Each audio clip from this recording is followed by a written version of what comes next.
उम्मीद की जा रही है कि सुप्रीम कोर्ट के लगाए हुए वक्त की पाबंदी के तहत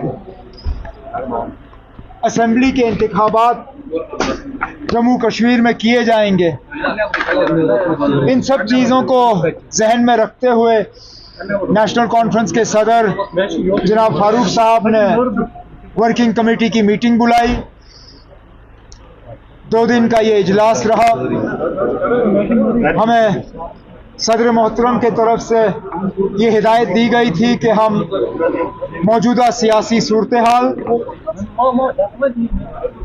नेशनल कॉन्फ्रेंस ऑर्गेनाइजेशन को और ज़्यादा मजबूत करने के तरीके और आने वाले इंतखाबात की तैयारी, इन सब चीज़ों को लेके हम अपनी बात सामने रखें। तमाम जो साथी इस मीटिंग में बुलाए गए थे उन्होंने अपने बातें रखी। मौजूदा हालात के बारे में हर एक नेशनल कॉन्फ्रेंस के वर्किंग कमेटी के जो ऑनरेबल मेंबर हैं उन्होंने खासकर जो जम्मू कश्मीर में अभी हालात बने हुए हैं उनके बारे में खदशात का इजहार किया।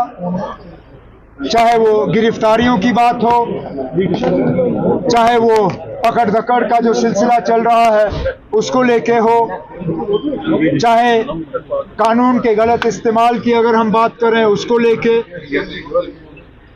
रोज़ बरोज़ जो बिजली का निज़ाम बिगड़ता हुआ नज़र आ रहा है उसको लेके लोगों ने बात की। बिजली की फीस दिन ब दिन जो बढ़ाई जा रही है उसको लेके नाराज़गी का इज़हार हुआ।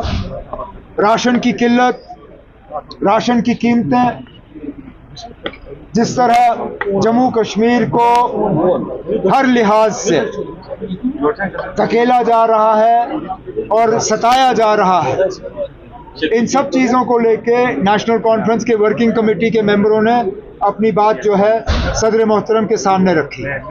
उमर साहब, जो पार्लियामेंट का इस वक्त एटमॉस्फेयर है वो आप भी मॉनिटर कर रहे होंगे। पार्लियामेंट का एटमॉस्फेयर जो है बात करना उस वक्त वो फ्रेंडली एटमॉस्फेयर नहीं लग रहा। जो दूसरा कि प्राइम मिनिस्टर ने 3 जगहों का नाम लिया, आने वाले टाइम में 3 स्टेट्स में इलेक्शन होने के लिए रशीद का नाम नहीं दिया गया। दूसरा के साथ में जो आज इंजीनियर रशीद का ओथ लेना अनकंफर्टेबल एटमॉस्फेयर।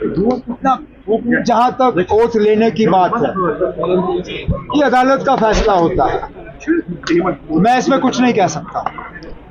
अदालत ने जो फैसला लिया वो लिया। जहाँ तक पार्लियामेंट की हम बात करें तो मेरे साथ आगा रूहुल्लाह साहब खड़े हैं। ये खुद स्पीकर की मनमर्जी के शिकार हुए हैं।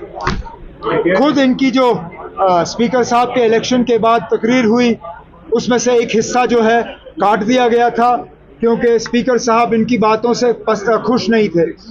इसी तरह लीडर ऑफ द ऑपोजिशन की तकरीर का हिस्सा बीजेपी के कहने के बाद कटवाना ये अपने आप में एक अच्छी बात नहीं है। जमहूरियत में हर किसी को अपनी बात रखने का जो है हक है। अगर गाली गलोच नहीं, अगर गलत अल्फाज इस्तेमाल नहीं किए गए तो इन चीज़ों को रिकॉर्ड से निकालने की जो है नौबत आनी नहीं चाहिए थी। लेकिन बीजेपी को अब कौन याद दिलाए कि 400 की तो उन्होंने बात की लेकिन 240 भी पार नहीं हुआ। बीजेपी को कुछ हद तक अपना रवैया बदलना चाहिए।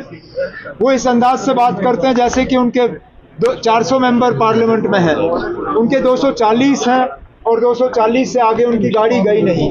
हम उम्मीद करेंगे कि ऑपोजिशन को और ऑपोजिशन के मेंबरों को इस तरह जो है इनके साथ जो है व्यवहार नहीं होगा। नाम नहीं लिया गया। जहाँ तक लेकिन अब हम क्यों बार बार ये उम्मीद करें कि वजीर आजम साहब जम्मू कश्मीर का जिक्र करेंगे। ठीक उससे कुछ दिन पहले वजीर आजम साहब यहाँ आए थे, उन्होंने योगा किया।